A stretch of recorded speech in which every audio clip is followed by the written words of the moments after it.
Kasih dan keadilan. Topik kita kali ini.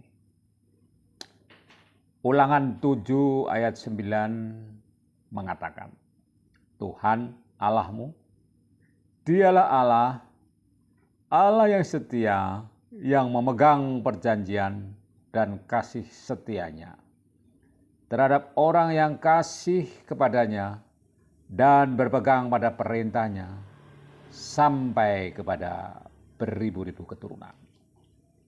Membaca ayat ini tentu kita harus lihat di kitab apa? Kitab Ulangan. Salah satu dari kitab Taurat atau Pentateuch, yaitu Kejadian, Keluaran, Imamat, Bilangan, Ulangan. Dan perjalanan bangsa Israel yang penuh dengan naik turun dinamika iman tetap menunjukkan Allah tetap setia kepada mereka. Meski mereka jatuh, tetap ditunggu untuk bertobat. Ada yang mati pada saat jatuh, namun ada yang selamat, dan yang bertobatlah yang akan mendapat keselamatan selanjutnya. Turun-temurun sampai ke beribu-ribu keturunan. Nah, di sini.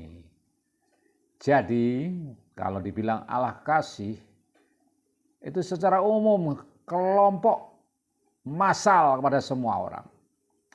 Namun pada setiap orang mempunyai dinamika sendiri. Ada saatnya Tuhan menghukum mereka sampai mati. Seperti yang kita lihat dalam perjalanan bangsa Israel. Di dalam padang gurun selama 40 tahun lamanya. Tidak sedikit orang Israel yang mati karena pelanggaran dan perlawanan mereka terhadap Allah. Nah, saudara, jadi meskipun Allah itu kasih pada kita dan memberi kita kesempatan tak terhingga untuk bertobat, tetap jangan keraskan hati, karena kiamat bagi setiap orang, kiamat kecilnya berbeda-beda. Allah memang kasih dan diberikan kepada semua orang. Namun pada setiap manusia sebagai makhluk individu juga punya ruang sendiri-sendiri. Memang dia kasih secara pribadi. Namun kalau melihat kenyataan secara fenomena yang tertangkap indera, tidak sedikit yang mati di dalam kondisi tidak beriman dan tidak selamat. Tidak sedikit pula. Tetap demikian kita menganggap dan beriman bahwa Allah kasih terus selamanya memberi kesempatan. Karena buktinya yang lain boleh bertobat dan selamat. Kalau yang lain boleh bertobat dan selamat, mengapa aku tidak? Nah, karakter kebaikan dan kasih Allah itu bagi iman Kristen ditunjukkan secara jelas di atas kayu salib yang tergantung Yesus Kristus, Tuhan yang menjelma menjadi manusia. Ini pembahasannya di kitab Roma pasal 3 dan pasal 5. Kita tahu latar belakang kitab Roma.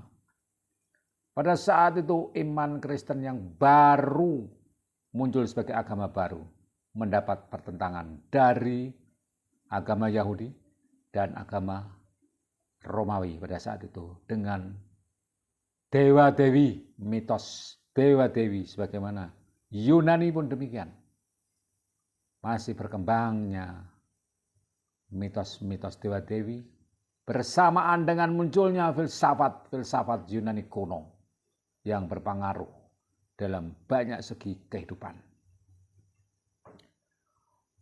Pada saat itulah umat Kristen mendapat tantangan. Maka Paulus kepada surat Roma, kepada jemaat Roma dengan surat mengatakan tentang iman kepada Yesus Kristus.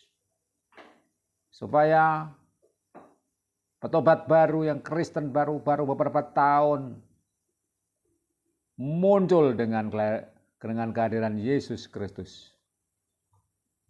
Mereka tidak mudah berpindah kepada keyakinan lama, baik Yahudi maupun Romawi maupun Yunani pada saat itu. Pusatnya adalah Yesus Kristus sebagai Tuhan dan Juru Selamat mereka. Makanya Paulus menulis tentang hal itu. Dan di situ dinyatakan kebaikan dan kasih Allah yang sudah mengorbankan dirinya untuk menebus manusia. Dan itulah dasar pengharapan iman Kristen. Seperti yang kita bahas dalam beberapa tempo sebelum konten sebelum ini. Ada 5 dasar harapan Kristen muncul di kitab Roma. Lalu kita kembali ke perjanjian lama di dalam kitab Mazmur yang dituliskan oleh Raja Daud dan para pemazmur lain di pasal 100. Mereka bisa mengabstraksikan tentang kasih Tuhan itu dengan puisi-puisi yang indah. Tuhan itu baik, kasih setianya untuk selama-lamanya, dan kesetiaannya tetap turun-temurun. Nah, bandingkan kitab Ulangan sudah menulis saat perjalanan bangsa Israel keluar dari tanah perbudakan Mesir, sudah menuliskan tentang kasih Tuhan yang beribu-ribu keturunan. Berarti diulang di dalam kitab Mazmur turun-temurun selama-lamanya. Rentang waktu yang cukup panjang, sangat panjang. Antara zaman Musa dan Harun sampai zaman Daud. Nah, saudara, dari rentang waktu yang cukup lama itu, kesamaan pesan yang disampaikan dapat kita simpulkan bahwa Allah dapat dipercaya. Dan Dia memberi pemberian terbaik, pemberian yang baik kepada anak-anaknya. Ini jauh menembus waktu ke Rasul Yakobus yang menuliskan surat Yakobus pasal 1 ayat 1. Bahwa Allah itu dapat dipercaya dan memberi yang baik kepada anak-anaknya. Bandingkan dengan Lukas pasal 11. Di situ ditulis oleh rasul yang lain lagi, yaitu Rasul Lukas, Dr. Lukas. Apakah Lukas ini seorang rasul? Ya, yang pasti dia adalah penulis Injil. Yang merupakan seorang dokter tabib yang juga menulis kisah para rasul.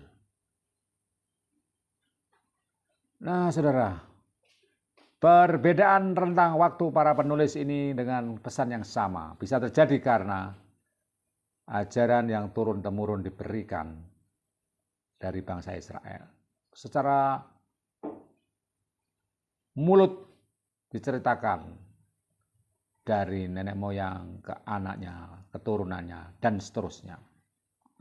Bisa juga karena adanya kitab kuno yang tertulis. Seperti pada zaman raja-raja Israel kuno, ditemukannya pemulihan kitab Taurat. Pada saat pemulihan Yerusalem direruntuhan dan dibangun lagi, ditemukan kitab kuno tentang Taurat. Berarti Taurat sudah lama ada. Bahkan jauh sebelum kita raja-raja itu. Berarti sudah ada pada saat zaman Musa, ditulis oleh Musa. Dan di dalam reruntuhan Yerusalem, Bait Allah, ternyata ditemukan kitab-kitab itu. Dan ini ajaran-ajarannya sama sampai menembus waktu, sampai sekian tahun, ratus tahun lagi. Dengan munculnya ajaran-ajaran dari kisah para rasul. Dari para rasul sesudah zaman Tuhan Yesus. Baik itu oleh Lukas, Paulus, Yakobus, dan lain-lain. Semuanya sama pesannya. Bahwa Allah menganugerahkan kebaikan kepada semua orang. Bahkan juga kepada orang-orang yang mempromosikan diri sebagai musuhnya. Masih ada pintu kasihan.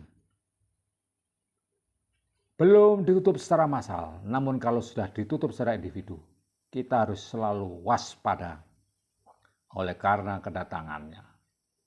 Maut menjemput seperti pencuri, tidak pandang waktu.